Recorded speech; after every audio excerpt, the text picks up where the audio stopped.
आज से हम जा रहे हैं स्पोकन इंग्लिश के बारे में क्लास स्टार्ट करने के लिए। ये मेरा फर्स्ट क्लास है। इसमें हम आपको पढ़ाने के साथ साथ आपको ये बताएंगे कि आपको पढ़ना कैसे है। इंग्लिश पढ़ने से ज्यादा ये बताना है कि पढ़ना कैसे है। ये सबसे ज्यादा इम्पोर्टेंट है। आप कहीं भी जाते हैं, किसी भी क्लास कोचिंग में जाते हैं, तो आपको ये सब पढ़ा दिया जाता है।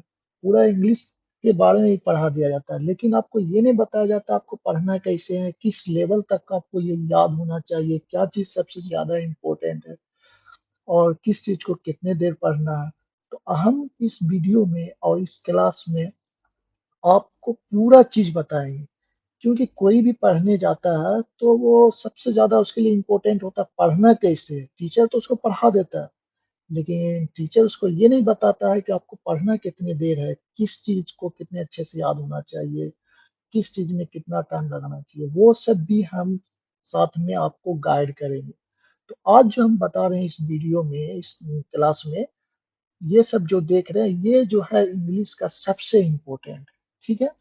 क्या है ये इंग्लिश का सबसे इम्पोर्टेंट चीज है जिसको हम सब्जेक्ट बोलते हैं। सब इसमें हम और भी चीज को ऐड कर दिए नीचे, ठीक है ना। नीचे ये देखिए और भी चीज को हम ऐड कर दिए हैं।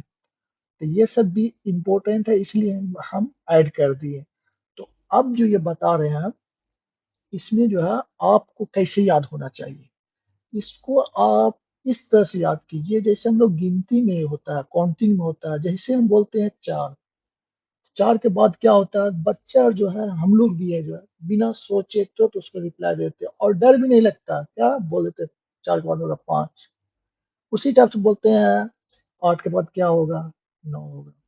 उसी टाइप से और भी हम पूछते हैं काउंटिंग में, तो वो बच्चे या हम लोग बिना सोचे हुए बिना टाइम लिए हुए बहुत ही जल्द बता देते हैं। तो ये जो अभी जो इंग्लिश का ये हम क्लास दे रहे हैं, इसमें जो he she it I you we they this that ये सब जो है और सब भी, ये सबको भी आपको वैसे ही याद करना, ठीक है। और याद ऐसे नहीं करना जैसे एक होता है ना कि अब हम लोग बहुत से पढ़ते आए, ही मतलब हुआ, सी मतलब हुआ, इट मतलब, या एक तरफ पढ़ लेते हैं, ठीक है ना, वी मतलब तुम या तुम लोग, इस तरह से हम पढ़ते हैं। लेकिन आपको ऐसे नहीं, दोनों तरह से पढ़ना है। एक बार इंग्लिश में बोलना है, उसका हिंदी आंसर देना है, फिर एक बार हिंदी में बोलना, उसका इंग्लिश में आंसर देना है। और इस तरह से करके आप इतना फास्ट कर लीजिए कि जिससे आपको बोलने में प्रॉब्लम नहीं होगा, ठीक है ना। स्टार्टिंग हम लोग इसी चीज चीज से करते हैं, या किसी का नाम लेते हैं या फिर he she it I you we they, इसी से हम ये स्टार्ट करते हैं, this that this my your, ये सब से स्टार्ट करते हैं। इसलिए ये सबसे ज्यादा इम्पोर्टेंट है और इसको आप जितना कम टाइम में कहें,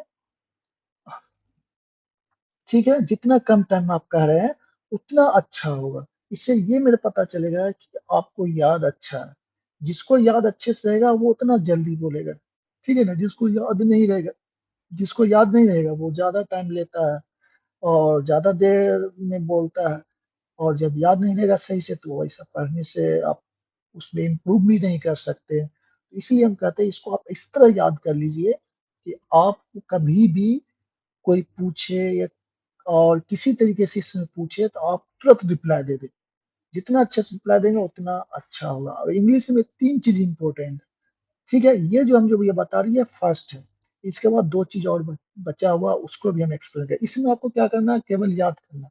अभी आपको इसके बारे में पूरा नहीं देखना क्या है नहीं है, बस आप इसको याद कर लीजिए।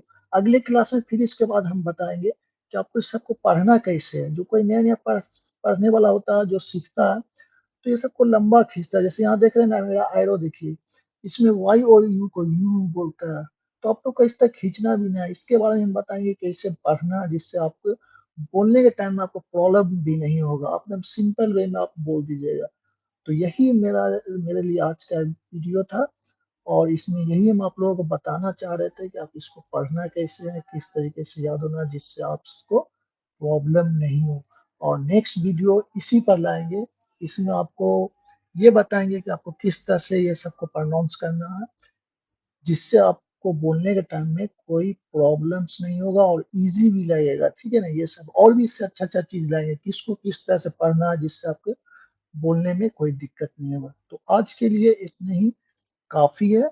और नेक्स्ट वीडियो में इसी के बारे में बताएंगे कि आपको कैसे कैसे इसको बोलना, ठीक है ना। ये सब जो है ये सबको हो जाए, वाई ओ यू हो गया, डब्ल्यू ओ वी हो गया, T H E why they हो गया, दिस हो गया, डैट हो गया, दीज हो गया, ये सबको आपको कैसे पढ़ना जिससे बोलने के टाइम में आपको कोई डिफिकल्ट नहीं है। तो आज के लिए ही इतना ही काफी है, और नेक्स्ट वीडियो में आपसे मिलते हैं।